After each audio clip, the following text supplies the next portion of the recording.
Oh, I thought that was the beginning of the intro. Oh, it is. This is the intro, by the way.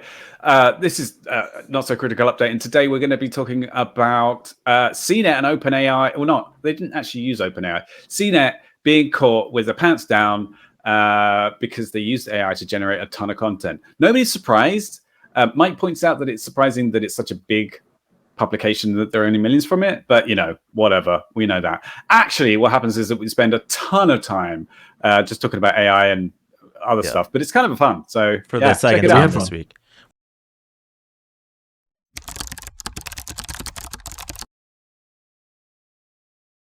I feel like we maybe mentioned this last week as part of another story that CNET had started publishing AI generated content.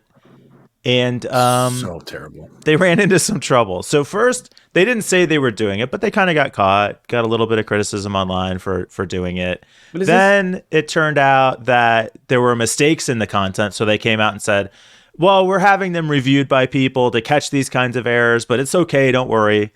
And then now we find out that they have substantially plagiarized the works of other authors.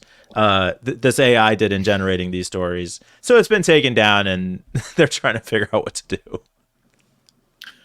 Yeah. This is so funny because it's like CNET is a big news source for technology. I've never understood why, by the way. I've always thought CNET is very low quality. I think it's for non-technology workers. Like, it's not for actual, it's not, we are not the target demographic of CNET. It's interesting that you mentioned that. I think, didn't CNET actually start as like a hardware review site way back when? It was a download site, wasn't it? Yeah. Was it? Was it hardware review? I thought it was a software download thing. Computer net, CNET. It's I don't know, actually. Or it was something else, and it reminds me we've looked at like why some YouTube channels grow or not. So we have this is kind of a tech talk show, but really it's more personality driven. So like why do guys like Marcus Brownlee or Linus Tech Tips take off? And in a lot of cases, before they built their community, they started answering specific questions. And just what you said about CNET reminded me of that. I think they actually started out as an actual like technical site that was a solution to a problem and grew into software this site. Like almost like a Yahoo type scenario where they started as one thing and became this bigger thing. I mean, I'm not surprised that they're trying to outsource their articles. Disappointed, definitely. They are, they're the bleeping computer of bleeping computers. Like, and we love bleeping computers. We do. I genuinely like bleeping computers. Big fans. Big fans of the integrity and we love the highest of quality of journalism coming from bleeping computer. But do you know what crossed my mind by it? Sorry, can I just a quick tangent? No, please. So we were talking along about like how AI generated content and how it's all just sort of how close is it going to be to reality? Do you think that someone could train a model to write articles in the tone of bleeping computer? Because it's got that kind of like, home feel to it a bit. It's not like the Times exactly. So bleeping computer is also a good example of like, we are not bleeping computers' target audience. Bleeping computer is meant for people who like technology as an end user, who are kind of like techies, right? Pretty technical, they got their like MacBook, they got their they got their watch. But they have a very authentic feel to their stories. You can tell. It's like your techie uncle who loves the newest hardware is writing this article. That's the way it is, right? Exactly. And so do you think you could get an AI to imitate them accurately? With enough? I think you can get. I'll tell you. I'll do you one better. I think you can get AI to impersonate in writing form anyone with enough context or content in this case. Anyway, sorry. Back to your. I wonder if eventually someone like Morgan Freeman is going to copyright his voice, and then someone's already done that. Better do it. Allow like deep fake or whatever to this has do happened. voiceovers. There is an artist who a voiceover artist who has specifically trained an AI on her voice so that other people can use her voice to do voiceovers. And that's pretty cool. Yeah, it's very cool.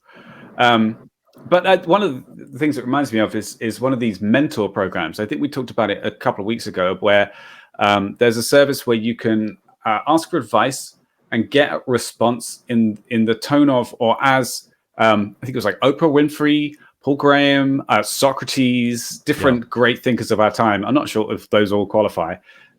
But yeah, so trained on their body of work, you can get the kind of advice that they would give you if they were there in person, which is quite exciting and creepy and very cool and terrifying and, manipulative, but also amazing at the same time. Very scary.